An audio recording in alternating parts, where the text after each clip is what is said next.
Hello भक्तों, राधे राधे, जय श्री कृष्ण। आज पढ़ते हैं हम कार्तिक मास का 30वां अध्याय।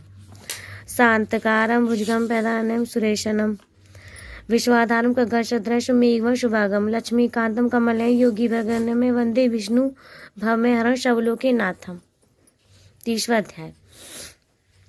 बड़े मनोयुग पूर्व नारद जी से ये कथाएं महाराज पृथु सुन रहे थे।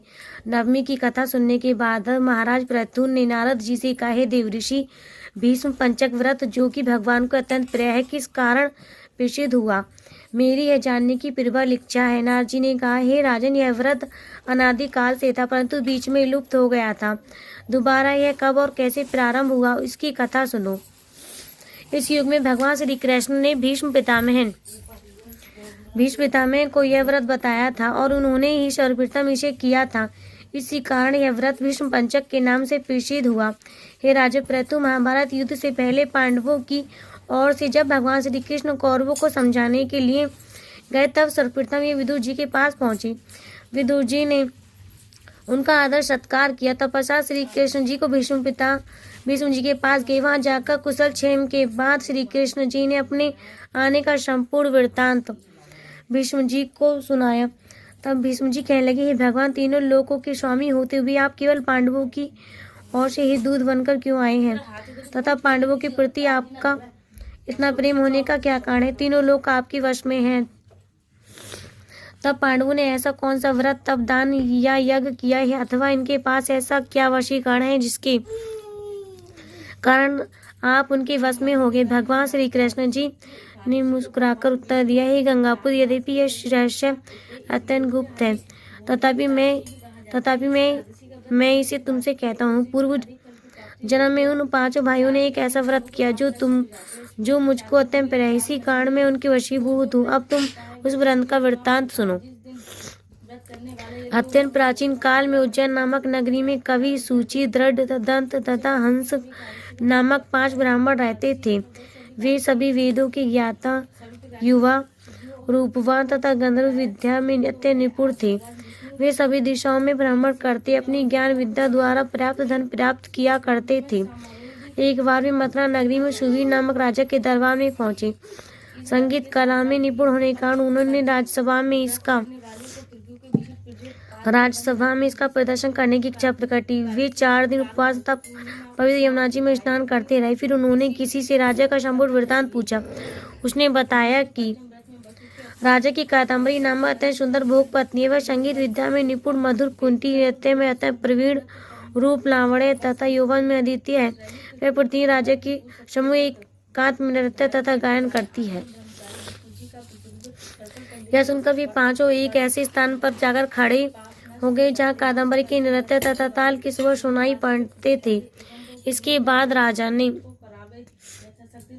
राजा के पास आने जाने वालों से कहने लगे, बड़ी दुख की बात है कि आपके राजा के पास नृत्य कला जानने वाला कोई नहीं है। वीणा में तार बराबर नहीं, 2 तार ढीले तथा बाजे की धुन के अनुसार नृत्य भी शुद्ध नहीं है। यह बात किसी ने राजा से जानकर कह दी। राजा ने जहाँ कादम्बरी का नृत्य हो रहा था वहां उन पांचों को बुलवाया और वहां पहुंचकर उन्होंने राजा को आशीर्वाद दिया और राजा की निकट बैठ गए। कादम्बरी ने उनको संगीत विद्या में अत्यंत निपुण समझकर अपना विषय नृत्य किया। जब उसने चक्र में ताल दिया तो उन ब्राह्मणों ने उसको रोका। उसने चक्र छोड़कर यथायोग्य ताल दिया, मगर चक्र खंडित नहीं किया।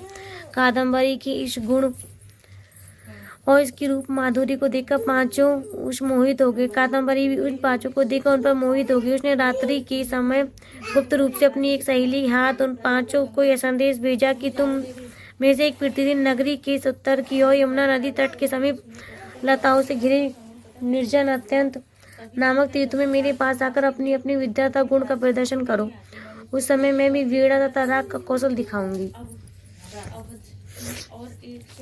आगे की घटनाएं सुनाते भगवान ने कहा, एक ब्रह्मचारी जो मेरा भक्त था, दुष्ट संगति से बचने के लिए गांव से अत्यंत दूर रहता था। उन दिनों यह भीष्म पंचक व्रत करके देवालय में मेरा पूजन किया करता था। कार्तिक शुक्ला एकादशी के दिन इन संगीती ब्राह्मणों में कवि नाम का बड़ा भाई भी उस देवालय में आया। कादम्बरी भी वहां पर पहुंच गई। वहां मेरे भक्त ने जिस प्रकार पूजन किया, कवि नाम ब्राह्मण ने भी वैसे ही किया। इसके बाद वीणा लेकर गायन प्रारंभ कर दिया। मेरा भक्त क्योंकि अपने मन पर विजय प्राप्त कर चुका था। इस कारण गायन को उसे क्रोध नहीं आया। कादम्बरी और कवि समस्त रात्रि गायन और नृत्य करते रहे। प्रातःकाल ब्रह्मचारी भक्त को गोबर का आचमन करते देख कवि ने भी वैसा ही किया। इसके बाद कादम्बरी अपने महल में चली गई।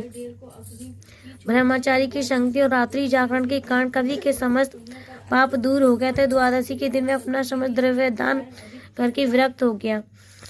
दूसरे दिन शुचि आया। उसने भी रात्रि पर कादम्बरी के साथ नृत्य व गायन किया और ब्रह्मचारी की पाति पूजन करके गौमूत्र का आचमन किया। प्रातःकाल होते ही वह भी अपना संपूर्ण धन दान करके सन्यासी हो गया। इसने निश्चय किया कि जिस प्रकार कादम्बरी के नृत्य गायन का रूप को देख ब्रह्मचारी का मन चलमान नहीं हो, उसी प्रकार मुझे भी मन को वश में करना चाहिए।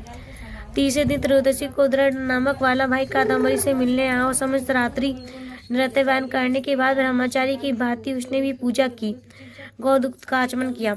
दोनों भाइयों के सम्मान वह भी विरक्त होकर सन्यासी बन गया। अगले दिन अतः चतुर्दशी को मंदिर में चौथा भाई दंत आया और पूर्ववर्ती बंधु के साथ कादम्बरी के साथ रात्रि भर नृत्य गायन करके ब्रह्मचारी से बचे घी का पान करके मन शुद्ध हो जाने का विरक्त हो गया।